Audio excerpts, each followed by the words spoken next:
বাংলাদেশটা পাবেন না। আমরা বাংলাদেশকে কি যাওয়া দেয় না। বাংলাদেশ তো হচ্ছে জনতার। বাংলাদেশের প্রত্যেকটা মানুষ এই 56,000 বর্গ মাইলে সবাই ন্যায্য হিস্সা নিয়ে থাকবে। রাজার ছেলে রাজা হবে, প্রজার ছেলে প্রজা হবে, এই নিয়ম বাংলাদেশে থাকবে না।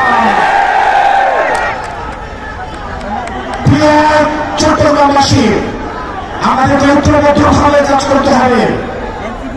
চট্টগ্রামে আমরা বারবার আসবো, আমরা বারবার ফিরে এসেছি। বাংলাদেশ যখন পথ হারায়, চট্টগ্রামবাসী তখন প্রতিরোধ করে। চট্টগ্রামবাসীর কাছে আমরা অবশ্যই আসবো। আমার নির্ভরতার জায়গা হচ্ছে চট্টগ্রাম। আমি যখন বৈষম্যবিরোধী ছাত্র আন্দোলনের দায়িত্ব পালন করেছি, পরবর্তীতে জাতীয় নাগরিক পার্টির দায়িত্ব পালন করছি, চট্টগ্রামের সাথে মিত্রতাপূর্ণ সম্পর্ক গড়ে উঠেছে।